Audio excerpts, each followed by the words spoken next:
Tinapay mula sa langit. A daily morning devotion with CRC family.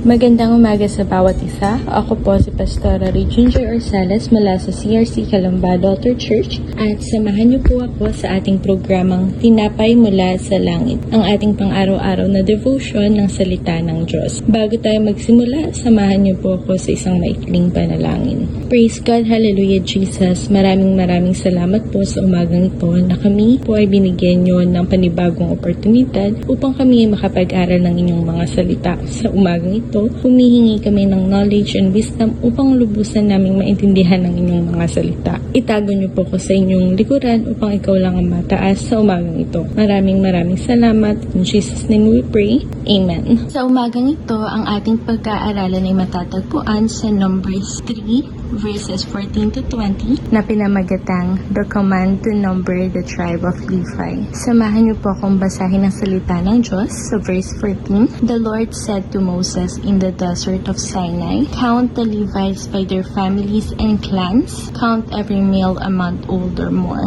So Moses counted them as he was commanded by the word of the Lord. These were the names of the sons of Levi: Gershon, Kohath, and Merari. These were the names of the Gershonite clans: Libni and Shimei. The Kohathite clans: Amram, Ishar, Hebron, and Uziel. The Merarite clans: Mali and Mushi. These were the Levite clans according to their families. Dito ating mababasa na muling nagsalita ang ating Panginoon kay Moses sa ilang ng Sinai.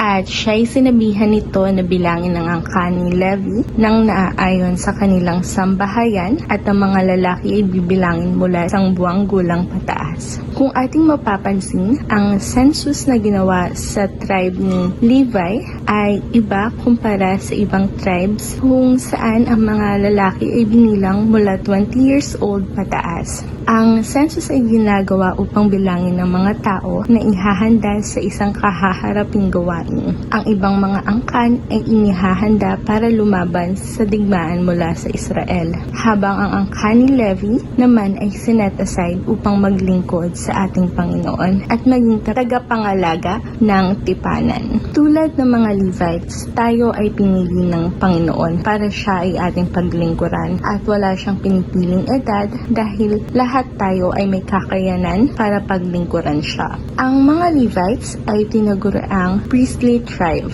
ang lipi na pinagmulan ni Moses at Aaron. Hindi lahat ng Levites ay pinili upang maging pari, pero ang lahat ay may kanya-kanyang gampanin sa tipanan ng Panginoon.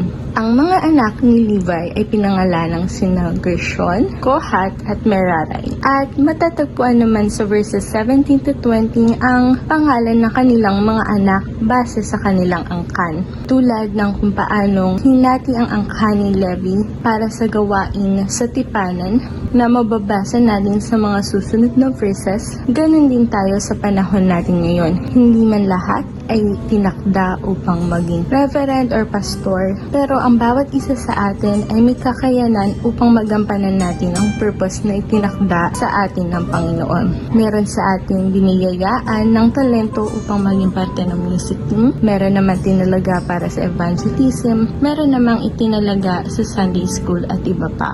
We just need to figure out ano ba yung binigay na kakayahan sa atin ni Lord magagamit natin to accomplish the purpose na hinanda niya para sa atin. Bilang pagtatapos, mababasa sa 2 Timothy 3 verses 15 at kung paanong mula sa pagkabata ay iyong nalaman ng mga banal na kasulatan na makakapagturo sa iyo tungo sa kaligtasan sa pamamagitan ng pananampalataya kay Kristo Jesus. Mula't nang tayo isinilang sa mundong ito, tayo ay pinili na ng Panginoon para siya ay ating paglingkuran. Binigyan niya tayo ng kakayahan na ating magigamit upang ating magampanan ang gawaing inihanda niya para sa atin. Yun lamang po, and to God be all the glory.